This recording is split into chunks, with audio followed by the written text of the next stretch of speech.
Hello students, कैसे हैं आप। डे 15 इसमें आज हम कुछ सिंपल सेंटेंसेस ले रहे हैं और ये सिंपल सेंटेंसेस की मज़ेदार बात यह है कि ये सारे के सारे 11 सेंटेंसेस फ़ैन के ऊपर हैं। फ़ैन जो आपके घरों में होता है और जिससे रिलेटेड कई सारे सेंटेंसेस आपको यहाँ पे मैं बताऊँगी। तो अब जब भी फ़ैन से रिलेटेड कोई भी काम हो तो आप इंग्लिश में ही टॉक करेंगे, इंग्लिश में ही उसके आंसर्स भी देंगे। तो शुरू करते हैं फर्स्ट सेंटेंस से। फर्स्ट सेंटेंस है स्विच ऑन द फैन। पंखा चला दो या पंखा चालू कर दो। स्विच ऑफ द फैन, अब जब किसी चीज़ को ऑन करना है या शुरू करना है तो ऑन करते हैं और बंद करना है तो ऑफ वर्ड यूज होता है। यहाँ पे ऑफ OFF है, इसका ध्यान रखेंगे। तो स्विच ऑफ द फैन यानी पंखा बंद कर दो। नेक्स्ट है the fan is running fast. अब मान लीजिए फैन चल रहा है और वो तेज चल रहा है, तो आप अगर किसी को ये बोलना चाहते हैं तो कैसे बोलेंगे? The fan is running fast, पंखा तेज चल रहा है। अगर पंखा चलते समय किसी तरह की आवाज कर रहा है तो उसके लिए क्या बोलेंगे? This fan is making a loud noise while running. यह पंखा चलते समय तेज आवाज कर रहा है। आवाज करने के लिए हम साउंड वर्ड को नहीं नॉइस वर्ड यूज करते हैं। जब शोर जैसी आवाज आ रही है ना तो उसके लिए हम नॉइस वर्ड यूज करेंगे। लाउड यानी तेज, शोर आ रहा है पंखे में से तो लाउड नॉइस वर्ड यूज करेंगे। नेक्स्ट सेंटेंस है अब पंखे की आवाज तेज क्यों होगी? तो रीजन क्या हो सकता है? आप जब बात करेंगे तो क्या बोलेंगे?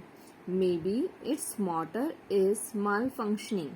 अब यहाँ पे मे बी यानी शायद, इट्स मोटर, अब पंखे में खराबी है तो किस में होगी? पंखे की मोटर में होगी।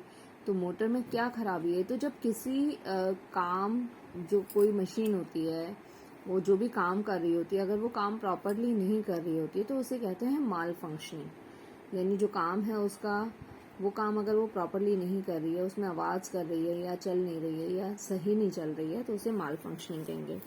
तो यहाँ पर हमारा जो सेंटेंस बनेगा क्या बनेगा? May be it's motor is mall functioning, शायद इसकी मोटर खराब हो गई है। तो अब खराब हो गई है तो क्या करेंगे? इसे ठीक कराएंगे। तो get it repaired. Get it repaired, ये वर्ड बड़ा मतलब बहुत सिंपल सा छोटा सा सेंटेंस है और ये बहुत जगह काम आता है। तो गेट इट रिपेयर्ड, कोई भी चीज को ठीक कराना है तो आप इसको ये बोल सकते हैं, इसको ठीक करवा दो, गेट इट रिपेयर्ड। अब ये तो पंखा खराब और सही वाली बात हो गई। अब क्या होता है? पंखे का एक रेगुलेटर होता है और पंखे के रेगुलेटर में अलग अलग नंबर होते हैं, उसकी फास्ट स्पीड के लिए अलग अलग नंबर होते हैं।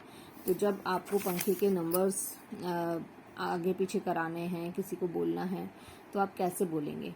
तो देखिए यहाँ पर मैंने लिखा है keep the regulator at 2, oblique लगा के 3 भी लिखा है, मतलब कोई भी आप नंबर बोल सकते हैं, नॉट ओनली 2।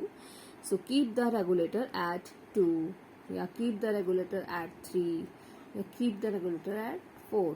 जो भी आपको नंबर पे आप चाहते हैं कि पंखे की स्पीड उतनी हो जाए वही आपको बोलना है। तो कीप मतलब रखना, यानी उसे उस स्पीड पे रख लो।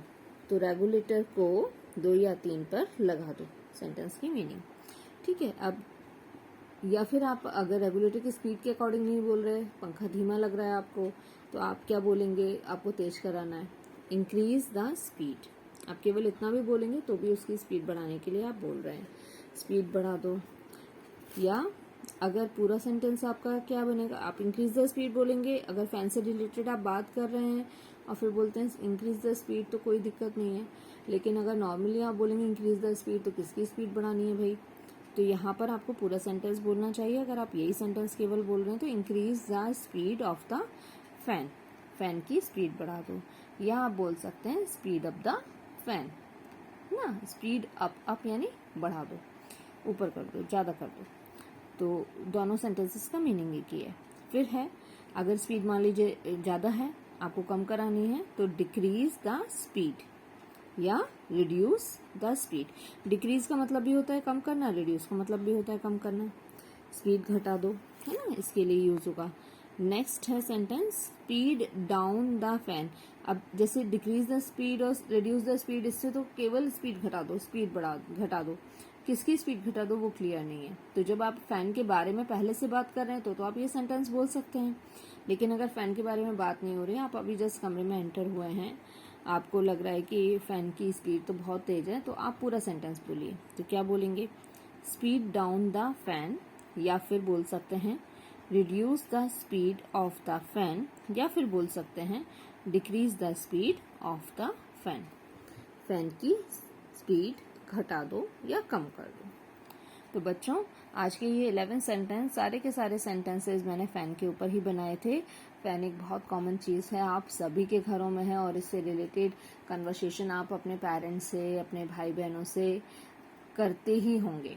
तो आज से ये कोशिश कीजिए कि जो भी कन्वर्सेशन से रिलेटेड मैटर हो, उस फैन से रिलेटेड जो भी कन्वर्सेशन आप करें वो केवल और केवल इंग्लिश में करें। All the best students, stay safe, stay at home.